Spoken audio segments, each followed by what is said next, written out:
আসসালামু আলাইকুম ওয়া রাহমাতুল্লাহি ওয়া বারাকাতুহু। ওয়া আলাইকুম আসসালাম ওয়া রাহমাতুল্লাহি ওয়া বারাকাতুহু। আলহামদুলিল্লাহি রাব্বিল আলামিন ওয়াসসালাতু ওয়াসসালামু আলা সাইয়্যিদিল মুরসালিন ওয়া আলা আলিহি ওয়া আসহাবিহি আজমাইন, আম্মা বা'দ। আউযু বিল্লাহি মিনাশ শাইতানির রাজীম। বিসমিল্লাহির রহমানির রহিম। লিইলাফি কুরাইশ ইলাফিহিম রিহলাতাশ শিতাই ওয়াস সাইফ ফালইয়াবুদু রাব্ব হাযাল বাইত আল্লাযী আত'আমাহুম মিন জু'ইন ওয়া আমানাহুম মিন খাউফ। সম্মানিত উপস্থিতি, আমরা আজকে কোরআনুল কারীমের সূরা আল কুরাইশ থেকে আলোচনা করব ইনশাআল্লাহ। আলোচ্য সূরাটি কোরআনুল কারীমের 106 নম্বর সূরা। এই সূরার নাজিলের সময়কাল হচ্ছে মাক্কি সূরার মাক্কি সময়ে নাজিল করা হয়েছে, অর্থাৎ রাসূল সাল্লাল্লাহু আলাইহি ওয়াসাল্লাম এর মাক্কি জীবনের নাজিল করা হয়েছে। এই সূরার নাম হচ্ছে কুরাইশ। আমরা জানি কোরআনুল কারীমের সূরাসমূহকে দুইটি পদ্ধতিতে নাজিল করা হয় তথা দুইটি পদ্ধতিতে নামকরণ করা হয়। একটা হচ্ছে ওই সূরায় ওই শব্দ বা ওই নামটা থাকবে, আর একটা হচ্ছে ওই নামটা থাকবে না কিন্তু মূল বক্তব্য থেকে নামকরণ করা হবে, যেমন সূরা ইখলাস, সূরা ফাতিহা। এটা আমরা অনেকবার আলোচনা করছি।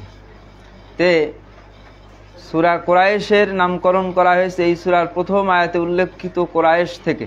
কুরাইশ মানে হচ্ছে কুরাইশ বংশ উদ্দেশ্য, অর্থাৎ রাসূল সাল্লাল্লাহু আলাইহি ওয়াসাল্লাম তিনি মক্কার কুরাইশ বংশে জন্মগ্রহণ করেন। কুরাইশ বংশের আবার বিভিন্ন গোত্র ছিল।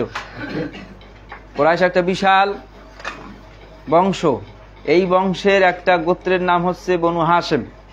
এই বনু হাশেম গোত্রে রাসূল সাল্লাল্লাহু আলাইহি ওয়াসাল্লাম জন্মগ্রহণ করেন এবং সেখানে তিনি বেড়ে ওঠেন মক্কায়, অর্থাৎ রাসূল সাল্লাল্লাহু আলাইহি ওয়াসাল্লাম মক্কায় জন্মগ্রহণ করেন এবং কুরাইশ বংশেই বেড়ে ওঠেন।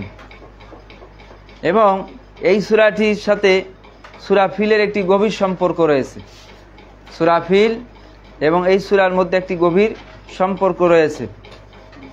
একই সময় কালের মধ্যে এই সূরা দুটি নাজিল হয়েছে, সূরা ফিল এবং সূরা আল কুরাইশ।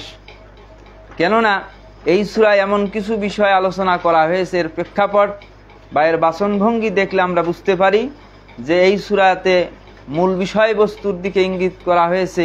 ওই বিষয়টা অত্যন্ত গুরুত্বপূর্ণ। শুধুমাত্র কুরাইশদেরকে নয়, বরং সকল ইমানদার মুসলিমদেরকেও এখান থেকে শিক্ষা গ্রহণ করতে হবে। তাহলে মূলত আব্দুল মুত্তালিব হচ্ছে রাসূল সাল্লাল্লাহু আলাইহি ওয়াসাল্লামের দাদা। তিনি ছিলেন কুরাইশ বংশের সর্দার এবং বনু হাশেম গোত্রের সর্দার। অর্থাৎ আমাদের দেশে অনেক সময় বিভিন্ন গোত্র অঞ্চল ভিত্তিক শাসন ছিল তৎকালীন সময় আরবদের, অর্থাৎ বিভিন্ন গোত্র নিয়ে একটা বংশ তৈরি হতো। আবার এই বংশের মধ্যে বিভিন্ন গোত্রে বিভক্ত থাকতো। যেমন আমাদের সমাজে দেখা যায় এখন গ্রাম অঞ্চলে বিভিন্ন বংশের লোকজন বসবাস করে। মিয়া বংশ, সরকার বংশ, তারপর হচ্ছে সৈয়দ বংশ, বিভিন্ন বংশকে একত্রিত করে গ্রাম অঞ্চলের আগে এক গ্রাম্য সরকার প্রথা চালু ছিল। বা ব্রিটিশ আমলে দেখা গেছে সেখানে একটা বংশ কেন্দ্রকে একটা রাজ্যভিত্তিক শাসন, রাজাভিত্তিক শাসন চলতো, বা জমিদার প্রথা ছিল। কিন্তু এখন জমিদার প্রথা নাই।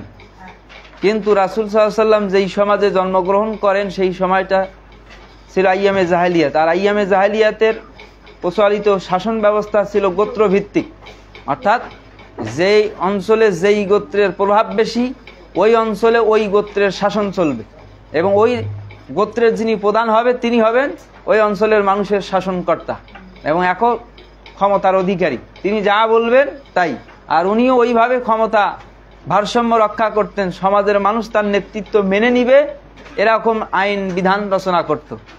যেমন আমাদের দেশের প্রচলিত গণতান্ত্রিক সিস্টেমের মতন আমাদের দেশের যারাই ক্ষমতায় আসুক আইন তৈরি করার ক্ষেত্রে দলীয় স্বার্থ ঠিক রাখে, অথবা জনগণ হিতে বিপরীত হবে চোর ডাকাতরা খেপে যাবে এমন কোনো আইন তৈরি করতে চায় না, কেন ক্ষমতায় তো থাকতে হবে। অতএব চোর ডাকাত বদমাইশ এদেরকে মন সন্তুষ্ট করে যা হয় জনগণ পাবে, মানে কি নিজেদের ক্ষমতা ঠিক রেখে আইন ও সমাজের বিধান রচনার ক্ষেত্রে তারা ছিল তাদের নীতি, গোত্রের প্রধানদের একটা বৈশিষ্ট্য ছিল। এই জন্য আইয়ামে জাহেলিয়াতের যুগের শাসন ব্যবস্থাকে রাসূলুল্লাহ সাল্লাল্লাহু আলাইহি ওয়াসাল্লাম পুরাই কি করে দিয়েছেন, ধ্বংস করে দিয়েছেন। দিয়ে তিনি একটি পরামর্শ ভিত্তিক শাসন কাঠামো তৈরি করেছিলেন, যা না একক কোনো ব্যক্তির ক্ষমতা, না আবার জনগণকে সার্বভৌমত্ব ক্ষমতার মালিক। অর্থাৎ জনগণ হবে দেশের সম্পদের মালিক, কিন্তু মূল সার্বভৌমত্ব থাকবে আল্লাহ তাআলা। অর্থাৎ গণ অধিকার ভিত্তিক, জনগণের অধিকার ভিত্তিক শাসন ব্যবস্থা ছিল। তাহলে আমরা যেখান থেকে আসছি যে রাসূল সাল্লাল্লাহু আলাইহি ওয়াসাল্লাম যেই সমাজে বেড়ে উঠেছেন সেটাকে আইয়ামে জাহেলিয়াত বলা হয়েছে। আর জাহেলি সমাজ ব্যবস্থায় গোত্রভিত্তিক শাসন ছিল, তারা শাসন করত কুরাইশরা। আর রাসূল সাল্লাল্লাহু আলাইহি ওয়াসাল্লামের দাদা আব্দুল মুত্তালিব তিনি ছিলেন কুরাইশ বংশের প্রধান এবং বনু হাশেম গোত্রের প্রধান। কিন্তু তাদের আর একটা মর্যাদা ছিল, সেটা ছিল আন্তর্জাতিকভাবে। যেমন আমাদের সমাজেও বিভিন্ন ব্যক্তি বা সমাজের প্রভাবশালী রাজপরিবার, যেমন ব্রিটেনের যিনি কি রাজপরিবারের সদস্য যারা, তাদেরকে বিভিন্ন রাষ্ট্রে কি করা হয়, ভিসা ছাড়াই প্রবেশ করতে দেয়া হয় বা বিভিন্নভাবে তাদেরকে সুযোগ সুবিধা দেয়া হয়। এর কারণ কি, সমাজে, রাষ্ট্রে বা আন্তর্জাতিকভাবে তাদের বিশেষ মর্যাদার কারণে এই সুযোগ তাদেরকে দেয়া হয়। ঠিক অনুরূপভাবে রাসূল সাল্লাল্লাহু আলাইহি ওয়াসাল্লাম যেই কুরাইশ বংশে জন্মগ্রহণ করেন, কুরাইশ বংশের লোকদেরকে আরব সমাজ শুধু না, আশেপাশে সিরিয়া, ইয়েমেন সহ আশেপাশের যত রাজ্যগুলো ছিল আরব অঞ্চল ব্যতীত বিভিন্ন অঞ্চলে তারা বাণিজ্য করতে যাইতো। আর কুরাইশদের মূল আয়ের উৎসই ছিল হচ্ছে ব্যবসা বাণিজ্য করে খাওয়া, অর্থাৎ তারা ব্যবসা করত। আর এই জন্য তারা সিরিয়া, ইয়েমেন বিভিন্ন রাষ্ট্রে তারা সফর করত। যেহেতু তারা কাবা ঘরের রক্ষণাবেক্ষণের দায়িত্ব ছিল, তত্ত্বাবধানকারী ছিল, অর্থাৎ আমাদের দেশে যেমন মসজিদ কমিটি সভাপতি সেটাই থাকে না, ঠিক এরকম তারা কাবা ঘরকে রক্ষণাবেক্ষণ করত, সংরক্ষণ করত, হাজিদেরকে পানি পান করাইতো, তাদের দেখাশোনা করত, বা যারা বাহির থেকে বাণিজ্য করতে মক্কায় আসতো তাদের নিরাপত্তা দিত। এভাবে তাদের সমাজে একটা প্রভাব বিস্তার করছিল এবং সমাজের মানুষ তাদেরকেও অনেক শ্রদ্ধা করত, যেহেতু তারা কাবা ঘরের রক্ষণাবেক্ষণকারী। এই হিসাবে এই কাবা ঘরের রক্ষণাবেক্ষণ করার মর্যাদা হিসাবে সমাজের মানুষরা তাকে সম্মান করতে। এক, দুই, তারা যে ব্যবসা করত, বাণিজ্য করত, এক্ষেত্রে তারা বিনা বাধায় যে কোনো দেশ সফর করতে পারত অথবা যে কোনো এলাকায় তারা ভ্রমণ করতে পারত, কোনো প্রকার বাধা বিপত্তি তাদের মাঝে কেউ দিত না। বা ডাকাতরাও তাদেরকে ধরলে যখন জানতো তারা কুরাইশ বংশের, মক্কা থেকে আসছে, তখন তাদেরকে ছেড়ে দিত। কেন? তারা জানে যে এটা কাবা ঘরের রক্ষণাবেক্ষণকারী, এদেরকে আল্লাহ তাআলা বিশেষ মর্যাদা দিয়েছেন, এই জন্য তারা তাদেরকে ছেড়ে দিত। এবং যেহেতু তারাও একটা বিশেষ মর্যাদার অধিকারী এই জন্য, আর এই জন্য তারা যে ব্যবসা করত, সিরিয়ায় যাইতো, ইয়েমেনে যাইতো, এ কারণে ওই অঞ্চলে তাদের কোনো ট্যাক্স দেওয়া লাগতো না। যেমন আমাদের দেশে কি হয়, রাষ্ট্র ভারত থেকে অথবা অন্য কোনো রাষ্ট্র থেকে যখন কি হয় পণ্য আমদানি রপ্তানি করা হয়, তখন সরকার অতিরিক্ত ট্যাক্স আদায় করে না। এই বিনা শুল্কে, বিনা ট্যাক্সে তারা বিভিন্ন অঞ্চলে ব্যবসা বাণিজ্য করত। এর মূল কারণ ছিল কাবা ঘরের রক্ষণাবেক্ষণকারীদের মর্যাদা হিসেবে তারা কোনো ট্যাক্স দেওয়া লাগতো না। এই ছিল তাদের সুযোগ সুবিধা জাগতিক। এক, তারা সম্মান পাইতো, দুই, তারা নিরাপত্তা পাইতো। ডাকাতরা ধরলে পরে যখনই জানতো মরুভূমিতে যাযাবর কিছু ডাকাত ছিল যারা বিভিন্ন কাফেলা যারা যাইতো তাদেরকে লুটপাট করে নিয়ে এসে তাদের সম্পত্তি ভোগ করতো। তার কারণ তাদের সমাজের একটা নীতি ছিল, কিছু মানুষ ছিল ডাকাতি করে খাইতো। এরা যখন তাদেরকে ধরতো তখন তারা কুরাইশ বংশের হওয়ার কারণে, কাবা ঘরের রক্ষণাবেক্ষণকারী হওয়ার কারণে তাদেরকে ছেড়ে দিত। যেমন আমাদের এই পিরিয়াছারে কালীগঞ্জ রোডটা আছে না, কালীগঞ্জ রোডে ওখানে একটা পুল আছে বা ব্রিজ আছে, কি কুবরা ভাঙ্গা পুল বলা হয়। এখানে কিন্তু দুই শ্রেণীর, আগে আমি শুনছি আমার এক শিক্ষক বলছে যে দুই শ্রেণীর মানুষকে ওই ডাকাতরা ধরতো না। ওই ডাকাতরা অনেকে পীরগাছায় প্রভাবশালী, অনেকেই বিভিন্ন প্রভাবের বংশগতভাবে মর্যাদা অধিকারী, কিন্তু তারা ডাকাতি করত। এবং তাদের কাছে তিনি শুনছেন যে তারা দুই শ্রেণীর মানুষকে ডাকাতির সময় ছেড়ে দিত। এক, আলেম ওলামা, আর একটা ছিল ডাক্তার। ওনাকে একদিন আটকাইছে, উনি চিনছে, ওনার শ্বশুরবাড়ি ওই এলাকায়। তো উনি আবার বলছে ছেড়ে দেওয়ার পরে অনেক সময় দেখা হয় না, বলছে যে আমাকে ছেড়ে দিলে কেন সেদিন? তখন তারা বলছে আমরা দুই শ্রেণীর মানুষকে ছেড়ে দেয়, এক ডাক্তার আর একটা হচ্ছে আলেমদেরকে। কেন? মরার পর হুজুর লাগবে, জানাজা পড়াইতে হুজুর লাগে, এই জন্য আমরা ডাকাতি করলেও মরার ভয় তো আছে, অতএব ডাকাতি করার সময় আমাদের কাছে কোনো আলেম ধরা পড়লে আমরা তাদেরকে ছেড়ে দিই। এক। আর একটা হচ্ছে ডাকাতরা বলতেছে যে হলো ডাক্তার, যারা ডাক্তারদেরকে আমরা ছেড়ে দিই। কেন? আমরা যে করেই হোক আহত হতে পারি, তখন আমাদেরকে ডাক্তারের কাছে যেতে হয়। অতএব ডাক্তার আর আলেম এই দুই শ্রেণীকে তারা বিশেষ মর্যাদা দিত। ডাকাত হওয়ার পরেও কি দিত? মর্যাদা দিত। কোথায়? এই আমাদের পীরগাছায় কালীগঞ্জ রোডের কুকড়াভাঙ্গা পুলবা ব্রিজের ওখানে ডাকাতি করার সময় এটা করতো। কেন? বিশেষ মর্যাদা দেওয়া হয়তো এই দুই শ্রেণীর মানুষকে। এটা যেমন ডাকাতরা করতো, ঠিক মক্কার কোরাইশরাও এইভাবে তারা যখনই বিভিন্ন অঞ্চলে ভ্রমণ করছে তখন গিয়ে তাদেরকে বিশেষ মর্যাদা দেওয়া হয়েছে।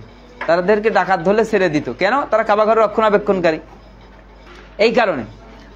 আর তারা ব্যবসায় করত সকল প্রকার শুল্ক মুক্তভাবে, অর্থাৎ বাধা বিপত্তি ছাড়াই যে কোনো রাষ্ট্রে তারা যেতে পারতো, তাদেরকে বাধা দিত না, তারা ব্যবসা করতে চলে আসতো।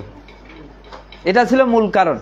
তাহলে এই যে প্রেক্ষাপট, এই সমস্ত অবস্থা থেকে আল্লাহ তাআলা কুরাইশ বংশের যারা বণিক তাদেরকে উদ্দেশ্য করে বলতেছেন কি? আল্লাহ তাআলা বলতেছেন লিইলাফি কুরাইশদের অভ্যাস হওয়ার কারণে, অর্থাৎ আল্লাহ তাআলা বলতেছেন যে কুরাইশরা যেহেতু অভ্যাসে পরিণত হয়েছে, তাদের নীতি হয়েছে, তারা ব্যবসায় অভ্যস্ত হয়ে গেছে। কিভাবে? ইলাফিহিম রিহলাতাশ শিতা ওয়াস সাইফ, গ্রীষ্মকাল এবং শীতকালে তারা পালাক্রমে ব্যবসা বাণিজ্য করত। মানে তাদের মধ্যে গ্রুপ থাকতো। একটা শ্রেণী গ্রীষ্মকালে তারা সফর করত, ব্যবসার উদ্দেশ্যে বেরিয়ে যেত, আর একটা শ্রেণী শীতকালে তারা ব্যবসার উদ্দেশ্যে বেরিয়ে যেত। এভাবে তারা পালাক্রমে তাদের একটা রুটিন মাফিক তারা ব্যবসায়িক সিস্টেম চালু করতেছিল কুরাইশরা। এটা তাদের অভ্যাস ছিল। আল্লাহ তাআলা সেই দিকে ইঙ্গিত করে বলতেছেন, যেহেতু কুরাইশদের কি হয়েছে? অভ্যাসে পরিণত হয়েছে, ব্যবসাটা তাদের পেশা, এবং তারা শীতকাল এবং গ্রীষ্মকালে তারা পালাক্রমে ব্যবসা করে অথবা তারা ভ্রমণ করে। অতএব ফালিয়াবুদু রাব্ব হাযাল বাইত, অতএব তাদের উচিত হচ্ছে এই ঘরের মালিকের ইবাদত করা। কাদেরকে বলতেছেন?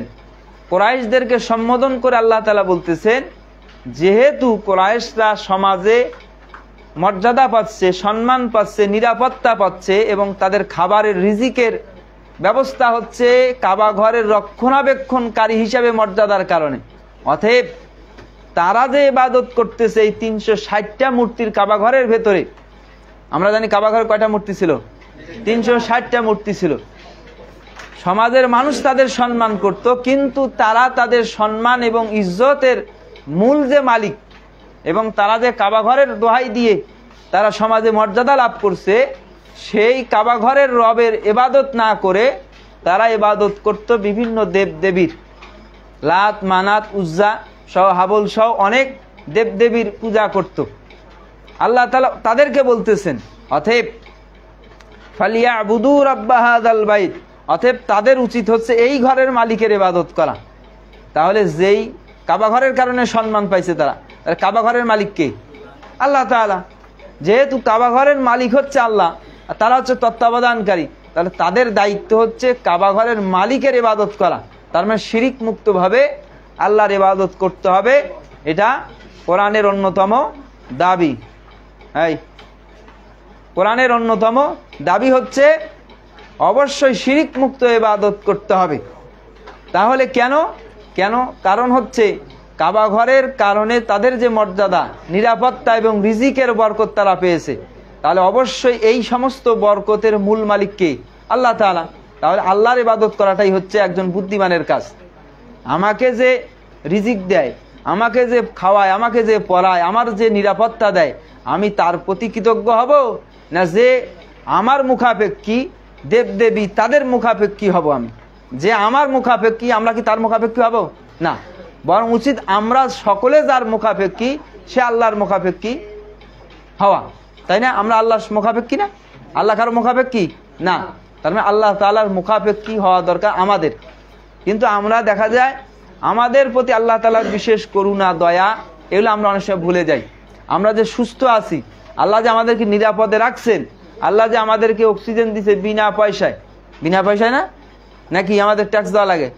আল্লাহ যদি এই নিয়ামতকে ট্যাক্স দেওয়া লাগতো, যে প্রত্যেক বছরে একজন ব্যক্তি এই পরিমাণে অক্সিজেন গ্রহণ করে, অতএব তাদেরকে এত হাজার টাকা করে অথবা এই জিনিস তাদেরকে আল্লাহর ফান্ডে জমা দেওয়া লাগবে, তাহলে কি অবস্থা হইতো? আমাদের সব সম্পত্তি বেচার হলেও আমরা আল্লাহর দেয়া নিয়ামতের শুকরিয়া বা কৃতজ্ঞতা আদায় করতে পারতাম না। তাহলে আল্লাহ তাআলা বিনা পয়সায়, বিনা শুল্ক ছাড়াই আমাদেরকে অনেক নিয়ামত দিচ্ছেন, যেগুলো আমরা ভক্ষণ করতেছি, কিন্তু আমরা কি সে অনুযায়ী আল্লাহর কৃতজ্ঞ বান্দা হতে পারছি না? কেন? আমরা মানুষ হচ্ছে বেশি অকৃতজ্ঞ। আল্লাহ বলছেন মানুষদের স্বভাবজাত বৈশিষ্ট্য হচ্ছে বিপদ আসলে আল্লাহকে ডাকে, আর বিপদ চলে গেলে তার আল্লাহকে ভুলে যায়। তার মানে মানুষ হচ্ছে বেশি অকৃতজ্ঞ এক সম্প্রদায়, জাতিতে রূপ নিয়েছে। এই জন্য আল্লাহ বলছেন তোমরা বিপদে আপদে বালা মুসিবতে সকল অবস্থায় আল্লাহকে স্মরণ করো, তাহলে আল্লাহ কি করবেন? তোমাদের নিয়ামতের বরকত দান করবেন এবং তোমাদের মর্যাদা বৃদ্ধি করবেন, এবং আল্লাহ তাআলা আপনাকে আমাকে সকলকে প্রিয় বান্দা হিসেবে কবুল করবেন। কিন্তু আমরা কি করি? আমাদের অসুস্থ হলে আল্লাহ আল্লাহ করি, পরীক্ষা আসছে নামাজ শুরু করছি, পরীক্ষা নাই নামাজ নাই, এমন আছে না? মানে পরীক্ষার আগে ফেরেশতা, পরীক্ষা হওয়া শেষ, রেজাল্ট হয়ে গেছে, এখন গোল্লায় যাই। তার মানে কি? এটা হচ্ছে লোক দেখানো ইবাদত।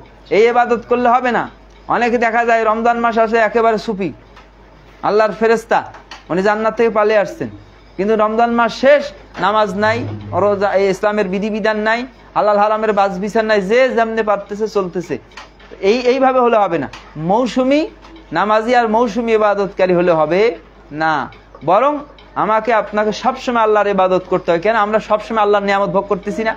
আল্লাহ যে বেশ বাঁচিয়ে রাখছে, আল্লাহ যে আমাকে আপনাকে সুস্থ রাখছে, এজন্য আল্লাহর কৃতজ্ঞতা প্রকাশ করা উচিত।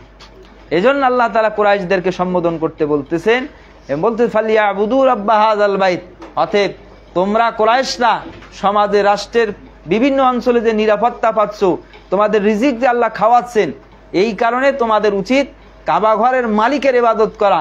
কাবা ঘরের ভেতরে 360 মূর্তির ইবাদত করা তোমাদের কাজ নয়। কেন? তিনি হচ্ছেন আমাদের রব। আল্লাহ কি বলছেন? এই ঘরের রবের ইবাদত করো। রবকে? রব হচ্ছেন আল্লাহ তাআলা। রব হওয়ার জন্য 4টি বৈশিষ্ট্য আল্লাহ তাআলার আছে। কয়টা বৈশিষ্ট্য? 4টি। রব হচ্ছেন তিনি। রুবুবিয়াত, তাওহীদের প্রথম প্রকারের নাম কি? তাওহীদে রুবুবিয়াত, অর্থাৎ প্রতিপালকের ক্ষেত্রে তিনি এক এবং একক। আল্লাহ তাআলা তার রুবুবিয়াতের ক্ষেত্রে কোনো প্রকার শিরিক করা যাবে না। যে ব্যক্তি আল্লাহ তাআলা রুবুবিয়াতের সঙ্গে শিরিক করবে, সে কুফরি করার কারণে কাফের হিসাবে গণ্য হবে। তাহলে রবকে রব, যার মধ্যে 4টি গুণ আছে, সে ব্যক্তি রব।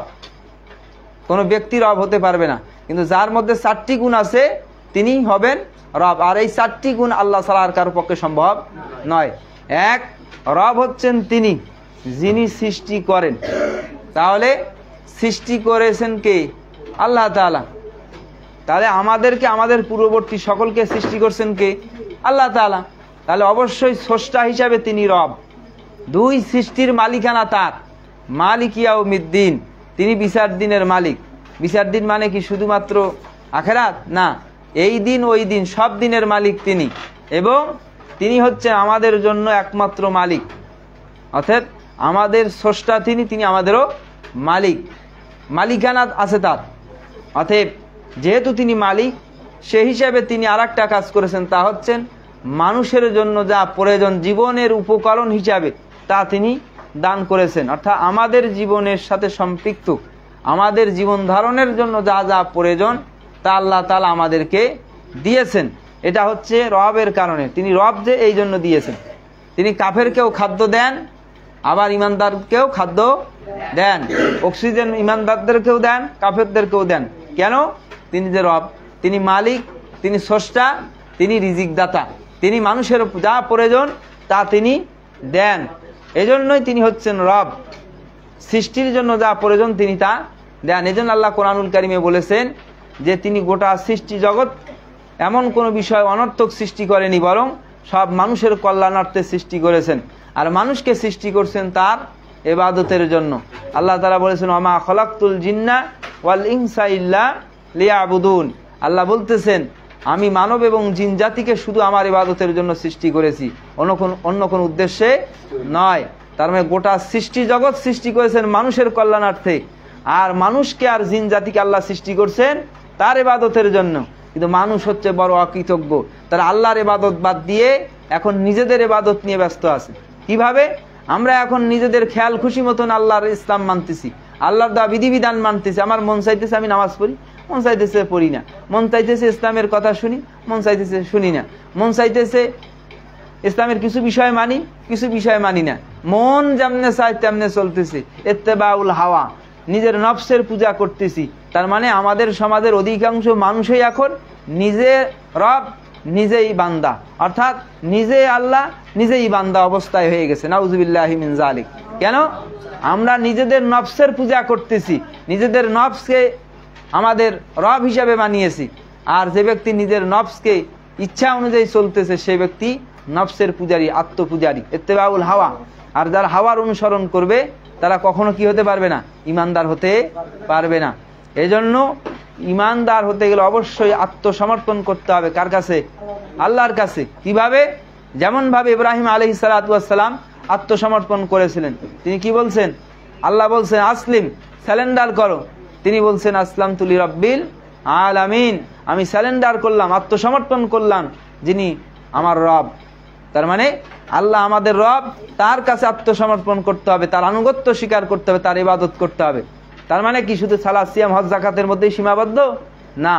আমাদের জীবনের সকল কথা কর্মের ক্ষেত্রে আল্লাহর দেয়া বিধিবিধান, রাসূলের দেওয়া তরিকা পদ্ধতি সুন্নাহকে অনুসরণ করে চলতে হবে, তাহলে ইবাদত হবে। একটা পানি পান করতে গেলে 7 থেকে 8টা বিধান মানতে হয়, আর বাকি জীবনে কি ইসলামের কোনো বিধান নাই নাকি? আল্লাহ এরকম নাকি যে শুধু সালাত, সিয়াম, হজ, যাকাতটা ইসলাম অনুযায়ী হবে, আর বাকি ব্যক্তিগত, পারিবারিক, সামাজিক, অর্থনৈতিক, রাজনৈতিক, পররাষ্ট্রনীতি বাকি সবগুলো আল্লাহ ছেড়ে দিছে, তোমরা যে যেমনে পারো সামনে মানো, এরকম কি বলছে? না, বরং জীবনের সকল ক্ষেত্রে আল্লাহর আনুগত্য এবং দাসত্ব, কোরআন এবং সুন্নাহকে মেনে চলার নামই হচ্ছে ইবাদত। তাহলে পানি পান করতেছি এটাও ইবাদত, আমরা পড়াশোনা করতেছি এটাও ইবাদত। কেন? আমার নিয়ত যদি থাকে আমার এই পড়াশোনার মাধ্যমে দেশ ও জাতির কল্যাণে আমি কাজ করব, মানবতার কল্যাণে কাজ করব, তাহলে আমার পড়াশোনাটাও কি হবে? ইবাদত হিসাবে গণ্য হবে। রাস্তায় সাইডে একটা গাছ লাগিয়ে রাখছে, এই গাছের নিচে কেউ এসে বসতেছে, পশু পাখি এসে বসতেছে, সেখানে বিশ্রাম নিচ্ছে অথবা সেখান থেকে উপকার পাচ্ছে, এটাও সাদাকা হিসাবে গণ্য হবে। রাসূল সাল্লাল্লাহু আলাইহি ওয়াসাল্লাম বলছেন, যে ব্যক্তি হাসি মুখে কথা বলে এই হাসিটা হচ্ছে একটা কি? ইবাদত, সাদাকা। তার মানে যে ধর্মের হাসি, মুস্কি হাসি বা মানুষকে সঙ্গে কথা বলার সময় হেসে হেসে কথা বলা, এটা যেখানে সাদাকা হিসেবে উল্লেখ করা হয়েছে, সেই ক্ষেত্রে ব্যক্তিগত, পারিবারিক, সামাজিক, অর্থনৈতিক, অন্যান্য ক্ষেত্রে জীবনের সকল কথা কর্মের ক্ষেত্রে কি ইসলাম বিধান দেয় নাই? দিয়েছে, কিন্তু আমরা জানি না, আমরা মানি না। এটা আমাদের অজ্ঞতা অথবা মূর্খতা ছাড়া আর কিছুই নয়। অথবা আমরা আল্লাহর দ্রোহী হিসাবে আল্লাহর কাছে উপস্থিত হব। কেন? আমরা তো ইসলাম মানতেছি না।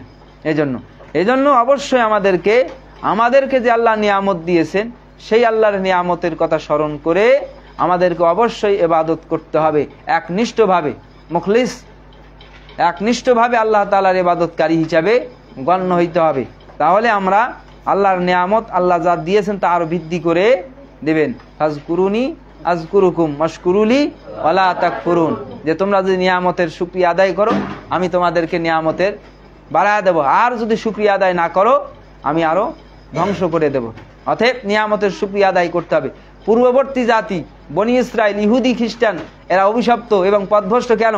আল্লাহ বিভিন্ন নিয়ামত দিয়েছিলেন, কিন্তু এই নিয়ামতগুলো তারা অকৃতজ্ঞ হিসাবে অস্বীকার করেছে, অথবা তারা আল্লাহর সঙ্গে বিদ্রোহ করেছে, আল্লাহর সঙ্গে ওয়াদা তারা ভঙ্গ করেছে।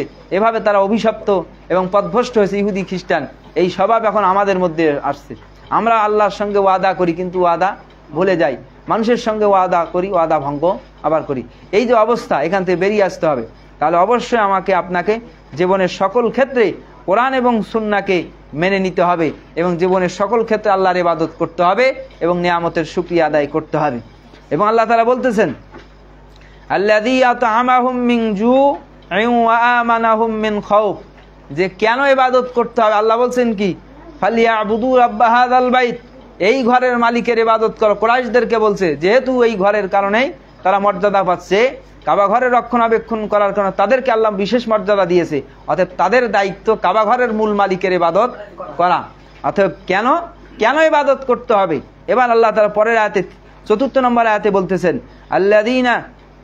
আল্লাযীনা আত'আমাহুম মিন জু' ওয়া আমানাহুম মিন খাউফ, কারণ হচ্ছে এটাই যে তিনি তাদেরকে ক্ষুধার সময় খাদ্য দান করেছেন, মানে রিজিকের ব্যবস্থা করেছেন এবং নিরাপত্তা দান করেছেন। তার মানে কি?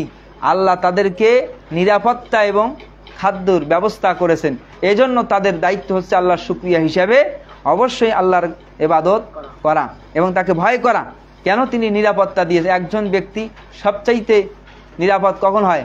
যখন সে তার চলার পথে নিরাপদ বোধ করে, যে আমি ঢাকা যাব বা বিভিন্ন জায়গায় সফর করব, কোনো প্রকার ডাকাতির ভয় নাই বা বিভিন্ন ধরনের হাইজাকারের ভয় নাই, তখন সে বুঝবে হ্যাঁ সে শান্তিতে আছে। আর যখন সারাদিন কর্মস্থল কাজ করার পর বাড়িতে এসে যখন শোবে, খাবে এবং ঘুম পারবে, তখন সে বুঝবে সে নিরাপদ। তার মানে এই দুটোই আল্লাহ তাদেরকে দিয়েছেন। এই জন্য আল্লাহ বলতেছেন যেহেতু তিনি নিরাপত্তা দিয়েছেন এবং তিনি খাদ্য দিয়েছেন, আল্লাহ বলছেন তোমরা যদি আমার পথে সময় ব্যয় করো, ইসলামের পথে তোমরা যদি জীবন পরিচালনা করো, তাহলে আমি তোমাদেরকে 2টা জিনিস দেব। এক, তোমাদেরকে অফুরন্ত নিয়ামত দেব, এমন জায়গা থেকে রিজিক আসবে যা তোমরা কল্পনাও করতে পারবে না। যেমন করে আল্লাহ পাখিদেরকে খাদ্য দেন, পাখিরা সকালে খালি পেটে বের হয়ে যায়, আবার সন্ধ্যাবেলায় যখন বাসায় আসে তখন কি তারা চিন্তা করছিল আগের দিন তারা কোথায় যাবে না যাবে পরিকল্পনা করছিল? না। আল্লাহ পাখিকে রিজিক দিতে পারে, সকালবেলা না খেয়ে বের হয়ে যায়, আবার সন্ধ্যাবেলায় ভরা পেট নিয়ে বাড়িতে তথা বাসায় ফেরত আসে, সে আল্লাহকে আমাদের রিজিক দিবে না? অবশ্যই দিবে। কেন? যে আল্লাহ পাখিকে সৃষ্টি করেছেন ওই আল্লাহ আমাকে আপনাকে সকলকেই সৃষ্টি করছেন। অতএব আল্লাহর ইবাদত করতে হবে, তিনি আমাদের রিজিক দাতা। রিজিকের বরকত পিশাব দেবে না, কোনো মাজারে বরকত আসবে না। বরকতের মূল মালিক হচ্ছে কে? আল্লাহ তাআলা। অতএব বিপদে আপদে বালা মুসিবতে আমাদেরকে আল্লাহর কাছে সাহায্য প্রার্থনা করতে হবে, কোনো পীর সাহেবের কাছে নয়, কোনো মাজারে গিয়ে খাদ্যের বা জীবনের নিরাপত্তার গ্যারান্টি চাওয়া যাবে না। আর একটা হচ্ছে বলছেন তিনি নিরাপত্তা দিবেন। আজকে মুসলিমরা নির্যাতিত, নিপীড়িত, মাজলুম, বিভিন্ন জায়গায় তারা নির্যাতিত হচ্ছে, তারা নিরাপত্তাহীনতায় ভুগতেছে, কখনো আমেরিকার ভয়ে, কখনো ইহুদি খ্রিস্টান, কখনো ইসরায়েলের ভয়ে, বিভিন্নভাবে তারা নিরাপত্তাহীনতায় ভুগতেছে। এর কারণ কি? কারণ হচ্ছে আল্লাহর সাহায্য বন্ধ হয়ে যাওয়ার কারণে। এজন্য আল্লাহর সাহায্য আসবে তখন যখন মুসলিমরা আবার ইসলামের দিকে ফেরত আসবে, যখন তারা নিজেদেরকে ইসলাম সংশোধন করবে, তখন আল্লাহর সাহায্য আসবে। আর যদি আল্লাহর বিধান লঙ্ঘন করে, আল্লাহ তাআলা বলছেন আল্লাহর গজব আসবে সেরকমভাবে যেমনভাবে পানি তাতে বৃষ্টি বর্ষণ হয়ে থাকে। এজন্য অবশ্যই আমাকে আপনাকে যে কাজটা করতে হবে, আল্লাহর ইবাদত করতে একনিষ্ঠভাবে এবং নিয়ামতের শুকরিয়া আদায় করতে হবে এবং আমাদেরকে যিনি সৃষ্টি করেছেন তার ইবাদত করতে হবে। দুনিয়ায় অন্য কোনো মানুষকে, কোনো স্থানকে বিশেষ মর্যাদা দেওয়ার কোনো কারণ নাই। অনেক সময় আমরা দেখা যায় আমরা বিভিন্ন মানুষকে আমরা ভয় করি, বিভিন্ন প্রতিষ্ঠানকে আমরা ভয় করি, অথবা বিভিন্ন ব্যক্তির পেশিশক্তির ভয় করি। এগুলো করে হক কথা বন্ধ করা যাবে না। হক বলতে হবে। অনেকে বলে হক এই সময় এই পরিবেশে হক বলার দরকার নেই, চুপ থাকেন।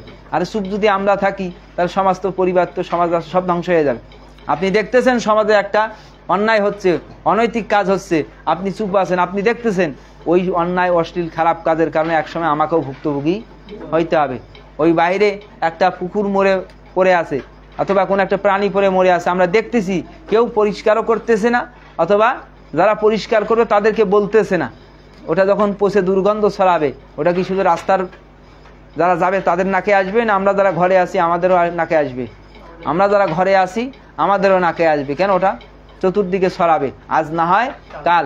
তাহলে সমাজের অন্যায় অশ্লীল খারাপ কাজ চলতেছে, আর আমরা যদি চুপ থাকি যে না থাক আরো কিছুদিন যাক তারপরে বলবো, এখন এভাবে বলতে বলতে সমাজের বিষ বাষ্প পচে দুর্গন্ধ ছড়াবে, তখন আমি আর প্রতীক সবাইরে একই গতি হবে, তখন আর কাজ করে হবে না। রোগ অল্প থাকতেই চিকিৎসা করাইতে হয়, তা না হলে ক্যান্সার হবে, তাই না? ক্যান্সার হলে কি ঔষধ যতই ঔষধ কাজ হবে না? কেন? এটা আল্লাহ তাআলার একটা সিস্টেম। রোগ প্রতিরোধ ক্ষমতা কমে যাবে, স্বাভাবিকভাবে তার বাঁচার রাস্তা থাকে না, স্বাভাবিকভাবে। কেন? ক্যান্সার মানে হচ্ছে রোগ প্রতিরোধ ক্ষমতা নষ্ট হয়ে যাবে এবং তখন আর তার শরীরে বিভিন্ন রোগ ব্যাধি ছড়িয়ে পড়বে। আমরাও যদি সমাজের অন্যায়, অশ্লীল, খারাপ কাজ, শিরিক চলতেছে, কুফরি চলতেছে, অনিসলামিক কথা কর্ম চলতেছে, আমরা যদি সমাজের মানুষকে ঠিক আছে চলুক গা, যে যেমনি আছে চলুক গা, আমি তো সমস্যা নাই, আমি তো ঠিক আছি, এইভাবে যদি চলতে থাকে তাহলে ক্যান্সারের রূপ নেবে। আর ক্যান্সার যখন শুরু হবে, যতই ঔষধ খাই, বাড়িঘর, ব্যবসা বাণিজ্য সব বেঁচে এনেও কাজ হবে না। অতএব ক্যান্সার সৃষ্টি হওয়ার আগেই নিজেদেরকে ঠিক করতে হবে, নিজেদের সমাজ রাষ্ট্রকে সংস্কার সংশোধনের চেষ্টা করতে হবে। তাহলে নিজেও বাঁচবো, সমাজ বাঁচবে, পরিবার বাঁচবে, রাষ্ট্র বাঁচবে এবং আমরা সবাই নিরাপত্তায় থাকবো। আর তা না হলে সবাই নিরাপত্তাহীনতায় ভোগ করতে হবে। এই জন্য মহামারী আসার আগেই মহামারী ঠেকাইতে হবে এবং মহামারীর পূর্ব প্রস্তুতি নিতে হবে। তাহলে আমরা মহামারী থেকে বাঁচবো। করোনার সময় হায় হায় কত জ্বর হয়েছে, ওর বাড়িতে যায় না, তাই না? সর্দি কাশি হয়েছে, তার বাড়ির আশেপাশেও ঘেসে না, কেন? নিরাপত্তা। তাহলে আমরা সমাজের নিরাপত্তা চাই, কিন্তু নিরাপত্তাহীনতার কাজ আমরা নিজেরাই করে বেড়াচ্ছি, অন্যায়, অশ্লীল, খারাপ কাজ করে বেড়াচ্ছি, ইসলাম বিরোধী কথা কর্মের সঙ্গে নিজেরাই জড়িত। তাহলে আমরা কিভাবে সমাজে অন্যায়, অশ্লীল কাজ থেকে নিজেদেরকে মুক্ত করতে পারবো? এজন্য অবশ্যই আমাদেরকে কি করা উচিত? নিজেদের সংশোধন আগে দরকার, তারপরে সমাজের মানুষকে বলতে হবে। এই জন্য আল্লাহ কি বলছেন? ইয়া আইয়ুহাল্লাযীনা আমানু কু আনফুসাকুম ওয়া আহলিকুম নারা, হে ঈমানদারেরা, তোমরা নিজেরা জাহান্নামের আগুন থেকে বাঁচো এবং তোমাদের অধীনস্থদেরকে জাহান্নামের আগুন থেকে বাঁচাও। আমরা নিজেরাই তো বাঁচার পথে নেই, আর মানুষকে কি বাঁচাবো, কি পরিবারকে বাঁচাবো? এজন্য আগে নিজেকে বাঁচতে হবে, নিজেকে শিরিক কুফরি থেকে বাঁচতে হবে, কবিরা গুনাহ থেকে বাঁচতে হবে, বেদাত থেকে বাঁচতে হবে, অনিসলামিক কথা, কালচার, সংস্কৃতি থেকে নিজেদেরকে বেরিয়ে আসতে হবে এবং আমাদেরকে আল্লাহর ইবাদত করতে হবে একনিষ্ঠভাবে। কিভাবে? যেমনভাবে ইবাদত করেছেন রাসূল সাল্লাল্লাহু আলাইহি ওয়াসাল্লাম। তাহলে আমরা সমাজে শান্তিতে থাকতে পারবো এবং নিরাপত্তা লাভ করতে পারবো। এই হচ্ছে সূরা আল কুরাইশের মূল শিক্ষা। তাহলে এখানে মূল শিক্ষার মধ্যে উল্লেখ করা হয়েছে, সত্যকে জানার পর সত্যের বিরোধিতা করা উচিত নয়। আমরা অনেকেই সত্য জানি কিন্তু সত্য বলতে চাই না, হয় ব্যক্তিগত স্বার্থে অথবা দলীয় স্বার্থে, রাজনৈতিক স্বার্থে অথবা অর্থনৈতিক বিভিন্ন স্বার্থের কারণে। সর্বদা নিয়ামতের শুকরিয়া আদায় করা উচিত। এটা হচ্ছে সূরা কুরাইশের অন্যতম শিক্ষা। আল্লাহর শুকরিয়া আদায় করার একমাত্র পদ্ধতি হলো একনিষ্ঠভাবে আল্লাহর ইবাদত করা এবং এক্ষেত্রে কাউকে শরিক না করা। শিরিক মুক্তভাবে আমাদেরকে ইবাদত করতে হবে। কাবা ঘরের রক্ষণাবেক্ষণ কারা করছিল? কুরাইশরা। এটা ভালো কাজ না? হাজিদের পানি পান করানো ভালো কাজ না? বাইরে থেকে যারা আসতো তাদের নিরাপত্তা দেওয়া ভালো কাজ না? এভাবে কুরাইশরা অনেক ভালো কাজ করছে। তার মানে কি তারা জান্নাত যাবে? না। কেন? কারণ তারা শিরিক করছে, তারা কুফরি করছে, তারা বিভিন্ন দেব দেবীর পূজা উপাসনা করছে। আমাদের সমাজেও তো চলতেছে, কেউ রাজনৈতিক নেতা নেত্রীর পূজা করতেছে, ছবি পূজা করতেছে, মূর্তি পূজা করতেছে, আছে না? নিজের বাপ মায়ের খবর নাই, নেতার পাশ ছাড়ে না, এমন এক অবস্থা না? নেতার পেছনে ঘুরে বেড়াচ্ছে সারাদিন, বাপ মা অসুস্থ, খোঁজ নেওয়ার সময় নেই।